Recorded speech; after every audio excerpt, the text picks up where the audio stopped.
en economía. Ya está Luis Méndez para traernos toda la información. Vamos a iniciar hablando justamente de la cumbre de los países BRICS, porque los líderes participaron en esta misma ya dieron una primera declaración. Por supuesto, la economía como eje principal, pero también se hablaron de las guerras.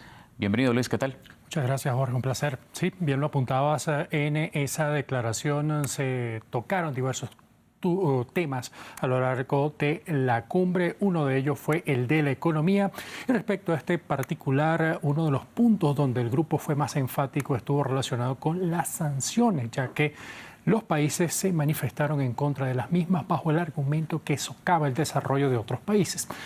También las naciones presentes en el BRICS reiteraron su compromiso de mejorar la gobernanza global, abogando por un sistema multilateral más ágil, receptivo y representativo.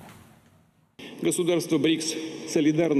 países BRICS están unidos en aras de intensificar la cooperación en el escenario global sobre la base de los principios clave de la Carta de las Naciones Unidas. Buscamos contribuir conjuntamente y de todas las formas posibles a la formación de un orden mundial multipolar justo que incluya la participación de los países del sur y del este en los sistemas de gobernanza internacional. Adicionalmente, los países en cuanto al aspecto económico acordaron el respaldo a la iniciativa rusa para establecer un banco de granos.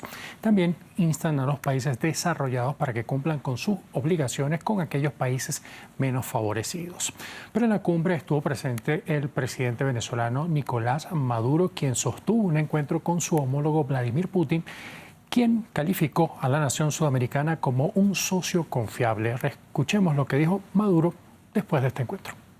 Estamos preparados para seguir recibiendo inversión rusa en Venezuela, para seguir fortaleciendo nuestro comercio, para seguir fortaleciendo la alianza entre sectores empresariales en todos los campos y para fortalecer en todos los campos de la política nuestra alianza con la Gran Rusia.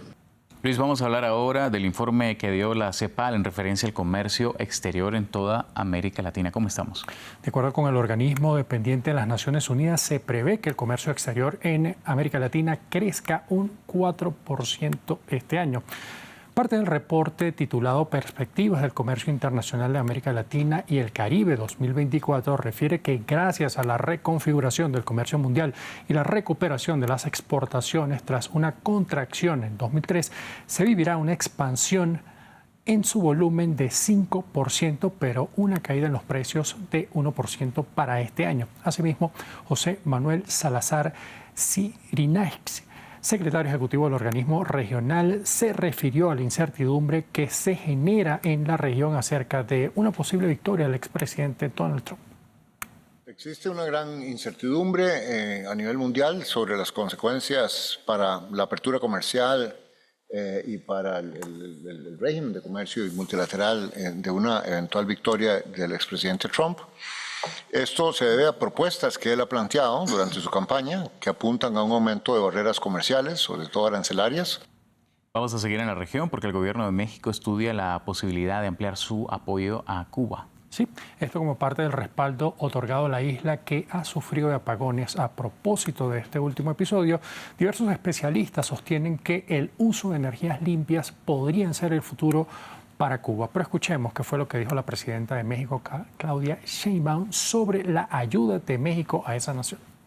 Próximo no va a haber ayuda de combustible, solo ayuda técnica. Se está viendo, se ayudó en un momento a Cuba y se está viendo si es necesario también la ayuda de combustible, como ayuda humanitaria, y es al pueblo cubano, obviamente, y al país.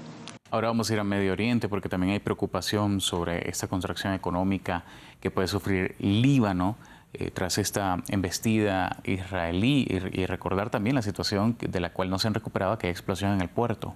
Así es, Jorge. Hay que hablar que un informe de la Organización para las Naciones Unidas refiere que el Producto Interno Bruto del Líbano podría caer un 9,2% si los combates entre Israel y Hezbollah no terminan antes de finalizar el presente año. El informe del Programa de la ONU para el Desarrollo señala que en el mejor de los casos y bajo el supuesto que los los combates terminasen en 2 meses, la contracción de la nación podría estar entre un 2,13% en 2025 y un 2,4% en el año 2026. Esto en parte por los daños a la infraestructura, también a las carreteras, las fábricas y la pérdida del turismo. El Programa de Naciones Unidas para el Desarrollo publicó una evaluación rápida advirtiendo que la economía del Líbano podría contraerse hasta un 9,2% si estas hostilidades continúan hasta fin de año. El programa estima que el aumento del desempleo afectará aproximadamente a 1,2 millones de trabajadores en todo el país. La tasa de desempleo podría aumentar a un asombroso 32,6% para finales de este año.